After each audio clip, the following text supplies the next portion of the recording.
The last 24 hours have been very important around the world. A lot of events occurred, some of them interesting, and on the other hand, we had a really shocking events too.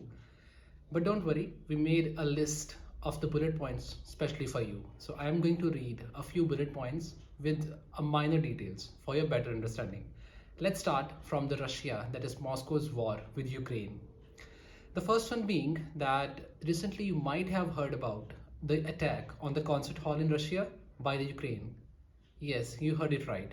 कुछ ही दिन पहले जो एक attack हुआ था Moscow में Ukraine की तरफ से, so the KGB mastermind, that is Vladimir Putin, has vowed that he will avenge this attack from Ukraine, and he has already suspected the militants hidden in the Ukrainian area. Next, we had a bit saddening news from Madhya Pradesh in India. A student accidentally has hung himself.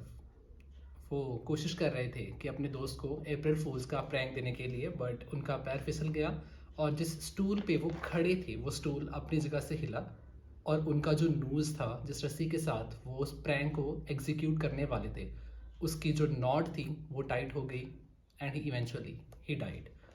कुछ saddening news भी हैं, but we do have some other news for you also. Next in the list, we have the good news from Gurgaon restaurant. Around a week ago, a family attended an event in Gurgaon restaurant, and all of them, after having a dinner, they ordered a mouth freshener. That mouth freshener brought blood out of their mouths. The matter reached the local police station, and through the court, it was suspended. The license of the restaurant has been suspended as of now. Recently, such kind of restaurants have been using a lot of malpractices. Next in the list, we have a genetical news from the research center, and it has been found that in the human body, we have a few parts of the DNA that tells us that how our personality affects our well-being and our overall mood throughout the day, which can be genetically modified using some kind of medicine and research practices. Next, we would like to bring you the news from Patanjali. Yes, you heard it right. Does it ring a bell? Yes, about Swami Ramdev. Swami Ramdev have been under surveillance for a lot of time now, and the Supreme Court has been very hard on him. Reason? Misleading advertisements.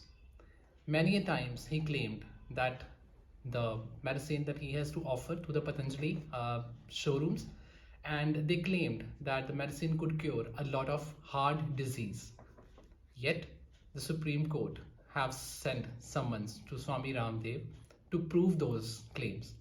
Well, he failed, जिसके कारण supreme court ने उनकी apologies यानी उनकी माफ़ी को भी ना स्वीकार किया है और उनके ऊपर कार्रवाई करने का जिम्मेदारी जो है वो लोकल अथॉरिटीज़ के ऊपर सौंप दी गई है, जिसका मतलब ये है कि अब स्वामी रामदेव के ऊपर एक बहुत बड़ी तलवार लटक रही है इस टाइम पे.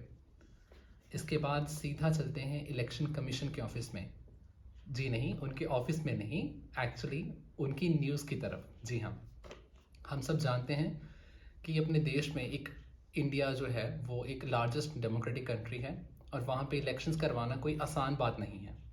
और हम सब जानते हैं कि इलेक्शंस आने वाले हैं, जिसके कारण जो लोकल पार्टीज़ हैं उनका एक दबदबा बन रहा है सब तरफ, विच रिजल्ट्स कि जो इलेक्शन कमीशन है वो सब पार्टीज़ के ऊपर एक नज़र गड़ाए रखे हैं, जिसके कारण जितने भी डिस्ट्रिक्ट मजिस्ट्रेट्स हैं, डिस्ट्रिक्ट कमिश्नर्स हैं, सुपरिटेंडेंट ऑफ पुलिस और हायर रैंकिंग ऑफिशियल्स हैं, सबको इलेक्शन कमीशन की तरफ से ट्रांसफ़र किया जा रहा है.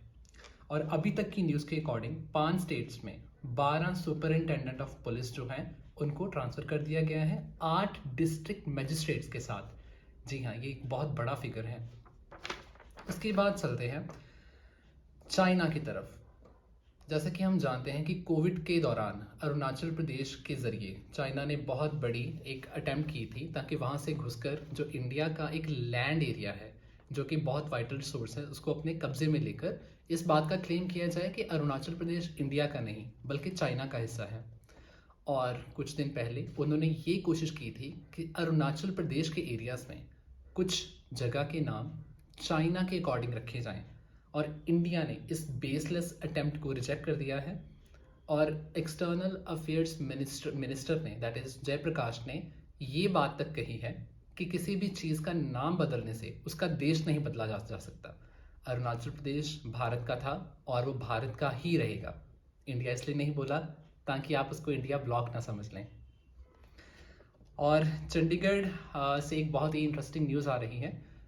1994 के आसपास वहाँ के दशक में एक जो सीनियर सिटीजन थे उन्होंने 500 रुपए के स्टेट बैंक ऑफ इंडिया के शेयर खरीदे थे। और आपको जानकर हैरानी होगी कि आज की डेट में उन्हीं शेयर की कीमत लगभग 4 लाख रुपए हो चुकी है। और ये उनके बेटे पीडियाट्रिक सर्जन थे और उन्होंने इन शेयर्स की कॉपी जो है अपने पिताजी से मांगी, जो कि उनको बहुत देर बाद उनको पता चला कि उन्होंने शेयर खरीद रखे हैं। और लास्ट में हमारे पास है बेंगलुरु क्राइसिस ऑफ वाटर। जैसा कि हम जानते हैं कि पिछले तकरीबन 2 सालों में वहाँ पे बहुत सारे आईटी पार्क्स के खुलने की वजह से जो पानी का स्तर है वो बहुत नीचे जा चुका है।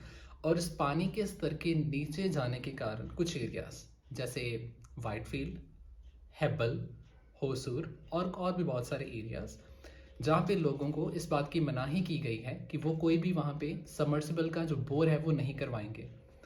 ऐसे एरियाज में वाटर की सप्लाई की जाती है हर रोज़ और लोगों के घर में किसी एक जन को प्रेजेंट रहना पड़ता है ताकि वो पानी जो है वो खरीद सकें। एक ऐसे समय पर जहां वाटर क्राइसिस चल रहा है बेंगलुरु में, एक बहुत ही दिल को छू जाने वाली जो एक इंसिडेंट है वो सामने आ रही है। एक सीनियर सिटीजन है जिन्होंने अपने ऊपर इस बात की रिस्पॉन्सिबिलिटी ली हुई है कि वाटर बॉटल डिस्ट्रीब्यूट कर रहे हैं लोकल अथॉरिटीज़ को, जैसे कि धूप में खड़े जो हमारे पुलिस के मुलाजिम हैं and some other workers. So that has touched the hearts of the netizens. That is all for today. Thank you very much.